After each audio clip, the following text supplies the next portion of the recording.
नमस्कार दोस्तों, मैं हूं सलमान और आप देख रहे हैं trending world. Big boss season 15 खत्म हुआ आज का एपिसोड। आज के एपिसोड में हमें ज्यादा तो कोई ट्विस्ट देखने को नहीं मिला और जितने भी सारे वीआईपीज हैं वो सब नॉन वीआईपीज को लॉस में डालना चाहते हैं। ये उनकी बड़ी स्ट्रेटेजी थी जो मैं आपको ऑलरेडी पहले ही अपडेट शेयर कर चुका था। चैनल पर नए हैं जल्दी से सब्सक्राइब कर लीजिए। दोस्तों, सबसे पहले बात करते हैं राखी सावंत एंड रितेश के मुद्दे की। जो फटे में टांग अड़ा रहा था रितेश, और वहां पर राखी सावंत रितेश को उल्टा सुना रही थी। जो बिग बॉस ने हाईलाइटेड किया वहां कौन सही और कौन गलत था। सबसे पहली बात तो ये जान लेते हैं कि राखी सावंत का जो हस्बैंड है रितेश, अभी तक उसकी फेक क्वालिटी नजर आई है सोशल मीडिया पर। यानी कि राखी सावंत के हस्बैंड को पूरी तरह से फेक बताया जा रहा है, सिर्फ और सिर्फ टीआरपी गेन करने के लिए राखी के हस्बैंड यानी कि रितेश को बिग बॉस के घर में लाया गया है। मगर अफसोस, टीआरपी मिलने का नाम ही नहीं ले रही है। आखिरकार ऐसा क्यों हो रहा है वो मैंने आपको सारा रिजल्ट पहले ही बता दिया था कि जनता के हाथ में कोई भी फैसला नहीं छोड़ा जा रहा। अगर फैसला छोड़ा भी जा रहा, जैसे लाइक जो हफ्ता गुजरा है उस हफ्ते की नॉमिनेशन लगा लीजिए। जो जो सदस्य नॉमिनेट थे 7 कंटेस्टेंट, उन अपने फेवरेट सदस्य को हमने जिताने के लिए वोट दिया, मगर वो वोट हमारा देना ना देना एक ही बराबर रहा, क्योंकि मेकर्स ने कोई फैसला सुनाया ही नहीं। चलो अच्छी बात है कि कोई भी सदस्य घर से बाहर नहीं हुआ। जब आपको इविक्शन कैंसिल करना था तो आपने वोटिंग लाइंस खोली क्यों, ये एक बड़ा सवाल। अगर सहमत हो तो नीचे मुझे कमेंट में बता सकते हैं। अब बात करते हैं एक मोस्ट इंपॉर्टेंट लास्ट वाले मुद्दे की, जहां पर वीआईपीज एंड नॉन वीआईपीज का कहर हमें देखने को मिला।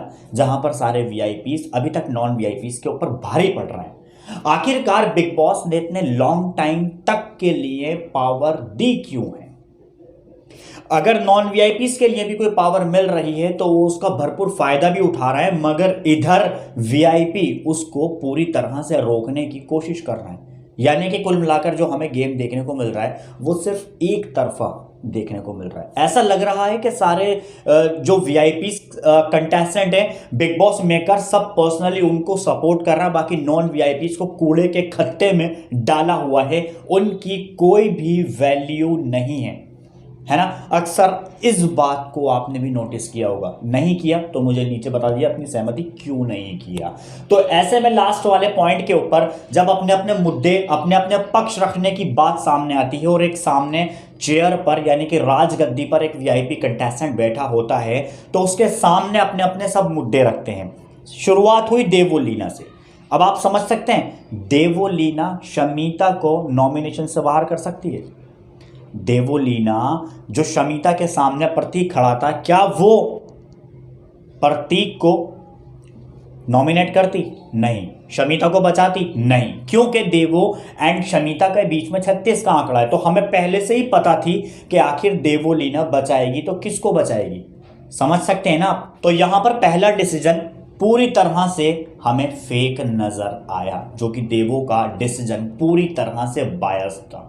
चाहे भले ही शमीता के मुद्दे स्ट्रांग ना हो, मगर फिर भी देखा जाए जेन्युइन नजरिए से अगर शमीता के मुद्दे स्ट्रांग होते भी तो भी देवोलीना कुछ नहीं कर पाती। देवोलीना तो भी शमीता को नहीं जिताती, चाहे भले ही देवोलीना इस वाले मामले के ऊपर गलत थी। हाँ, हमें दिख रहा है कि देवोलीना यहां पर गलत है। देवोलीना का एग्रेशन, देवोलीना का ईगो हमें हद से ज्यादा देखने को मिलता है ना। आगे बढ़ता है नेक्स्ट राउंड की तरफ, जो कि रितेश हमें देखने को मिला राजगद्दी के ऊपर और सामने प्रतीक के खड़ा था उमर रियाज। उमर के मुद्दे मैं मान सकता हूं जेन्युइनली प्योर 100% रियल थे, मगर फिर भी उसने किसको जिताया? प्रतीक को। क्योंकि इसका बड़ा रीजन है, उमर रियाज की रितेश से नहीं बनती, या यूं कह लो कि रितेश की उमर रियाज से नहीं बनती। दोनों के बीच में 36 का आंकड़ा है। इसके चलते उमर रियाज के मुद्दे स्ट्रांग थे, मगर डेफिनेटली वहां फिर भी प्रतीक से हाचपाल जीता।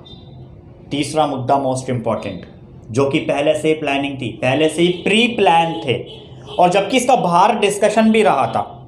थर्ड वाले पॉइंट का बाहर, सेकंड वाले पॉइंट का भी, थर्ड वाले पॉइंट का भी बाहर लगातार डिस्कशन चला। सेकंड वाले पॉइंट का यह था कि अगर वहां रश्मि देसाई जाती तो 100% उमर रियाज नॉमिनेशन से बच जाता। तो यहां हमें साफ साफ पता चल रहा है कि भैया बायस्ड कौन है और कौन किसके फेवर में बोल रहा है ना। कौन कितना एक दूसरे को फेवर कर रहा है ये हमें साफ साफ पता चल रहा है।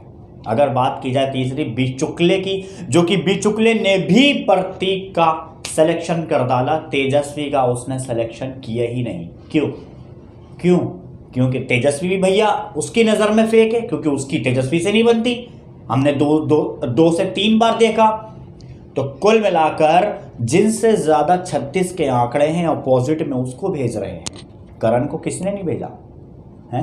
करण को स्टार्टिंग के जो वीआईपीज आए थे उनके सामने करण खड़ा होता तो तब समझ में आता कि हाँ वहां पर ये कंफ्यूजन भरा इनका मामला था। मगर ये लोग पहले ही डिसाइड कर चुके थे कि हमें प्रतीक को आगे की तरफ बढ़ाना है, हमें प्रतीक को ही आगे की तरफ लेके जाना है। दोस्तों बिग बॉस के घर में अभी एक बड़ा टास्क चल रहा है जो कि फिनाले वीक तक जाने का है। अब कौन जाएगा कौन नहीं जाएगा और किसने राउंड जीता वो आपको मैं लगातार अपडेट्स पर अपडेट्स शेयर किए जा रहा हूं। जितनी भी सारी अपडेट्स आती जा रही हैं वो लगातार हम आपसे शेयर करते जा रहे हैं। आज के एपिसोड में इतना ज़्यादा कुछ खास हमें देखने को मिला नहीं। कुल मिलाकर पकाऊ पता भी नहीं चल रहा यार कौन किसका मुद्दा रख रहा है, कौन अपनी बात का जेन्युइन रख रहा है, पता भी नहीं चल रहा। सामने वाला भी बोल रहा है, ये भी बोल रहा है। भाई अगर एक शख्स बोले तो समझ में आता है, मगर दूसरा बोले तो वहाँ क्या हो गया यार, खिचड़ी से पक जाती है।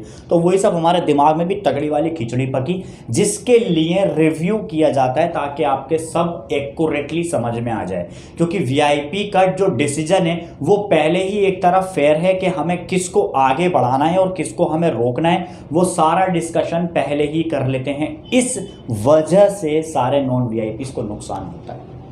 क्या कहना चाहेंगे इस बारे में नीचे कमेंट में लिख के हमें जल्दी से बताएं। आज के इस रिव्यू को करते हैं यहीं पर ही समाप्ति। बाकी जितनी सारी अपडेट्स हैं वो आप उसको एंजॉय करते रहिए, जो आपके काम की हो देखते रहिए। चैनल पर नए हैं सपोर्टिंग तो दिखाइए भाई, सब्सक्राइब जल्दी से कर लीजिए, क्योंकि आपका एक सपोर्ट काफ़ी ज़्यादा इंपॉर्टेंट है हमारे लिए, जो हमें हद से ज़्यादा बढ़ावा देता है, वैल्यू देता है। Thank you so much, thank you for watching.